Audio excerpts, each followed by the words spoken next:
Adoor Kadampanad village officer മനോജിന്റെ ആത്മഹത്യയിൽ collector report തേടി. RDO നൽകുന്ന റിപ്പോർട്ട് ലാൻഡ് റവന്യൂ കമ്മീഷണർക്ക് കൈമാറും.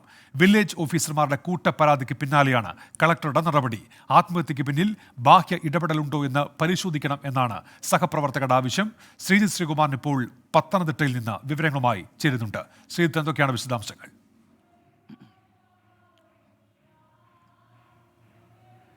മരിച്ച് 6 ദിവസം പിന്നിടുകയാണ് ഈ കടമ്പനാട് വില്ലേജ് ഓഫീസർ മനോജ്. വീടിനുള്ളിൽ തൂങ്ങി മരിച്ച നിലയിലായിരുന്നു അദ്ദേഹത്തെ കണ്ടത്. അതിനുശേഷം അദ്ദേഹത്തിൻ്റെ ഒഫീഷ്യൽ ഫോൺ പിന്നീട് നഷ്ടമാവുന്ന ഒരു സാഹചര്യം ഉണ്ടായിരുന്നു. അത് സ്വിച്ച് ഓഫ് ആയിരുന്നു. പക്ഷേ അത് കഴിഞ്ഞ ദിവസം പോലീസിന് വീണ്ടെടുക്കാൻ കഴിഞ്ഞു.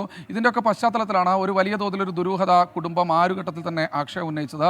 ഈ വലിയ തോതിലുള്ള സമ്മർദ്ദം ഇദ്ദേഹത്തിന് മേലുണ്ടായിരുന്നു. അത് മണ്ണെടുപ്പുമായി ബന്ധപ്പെട്ടാണ്. കടമ്പനാട് വില്ലേജ് ഓഫീസിലെ മായി ബന്ധപ്പെട്ട തർക്കമായിരുന്നു ഉണ്ടായിരുന്നത്. അതിൽ വലിയ സമ്മർദ്ദം ഉണ്ടായിരുന്നു. CPIM നേതാക്കളുടേതടക്കം വലിയ സമ്മർദ്ദം ഇദ്ദേഹത്തിന് ഉണ്ടായിരുന്ന ഒരു ആക്ഷേപം കുടുംബം ഉന്നയിച്ചിരുന്നു. ഇതിന് തൊട്ടുപുറകെയാണ് 12ഓളം വില്ലേജ് ഓഫീസർമാർ ഒപ്പിട്ട്, ജില്ലയിലെ തന്നെ 12ഓളം വില്ലേജ് ഓഫീസർമാർ ഒപ്പിട്ട് ഒരു വലിയ പരാതി കളക്ടർക്ക് ഇന്നലെ വില്ലേജ് ഓഫീസർമാർ കൈമാറിയത്. ഇതിൻ്റെ അടിസ്ഥാനത്തിലാണ് ഉടൻ തന്നെ ലാൻഡ് റവന്യൂ കമ്മീഷണർക്കും അതുപോലെ തന്നെ പോലീസിനോടും റിപ്പോർട്ട് തേടിക്കൊണ്ട് കളക്ടർ ഒരു SP-ക്ക് ഈ പരാതി കൈമാറിയിട്ടുണ്ട്. കളക്ടർ ആ റിപ്പോർട്ട് ലാൻഡ് റവന്യൂ കമ്മീഷനോട് തേടിയിട്ടുണ്ട്. എന്തായാലും ഈ വിഷയത്തിൽ കൃത്യമായ രീതിയിൽ അന്വേഷണം നടത്തണമെന്ന് ആവശ്യപ്പെട്ട ചിറ്റയം ഗോപകുമാർ, ഡെപ്യൂട്ടി സ്പീക്കർ, അദ്ദേഹത്തിൻ്റെ മണ്ഡലമാണ് അടൂർ, അദ്ദേഹം മുഖാന്തരം മുഖ്യമന്ത്രിക്കും ഒരു പരാതി ഇതിനകം തന്നെ പോയിട്ടുണ്ട്. ഈ വിഷയത്തിൽ പോലീസ് അന്വേഷണം ഇപ്പോൾ ഈ ഒരു ഘട്ടത്തിൽ തൃപ്തികരമാണെന്ന് കുടുംബം പറയുന്നുണ്ട്. പക്ഷേ ഫോൺ അടക്കം കണ്ടെത്തി കഴിഞ്ഞു.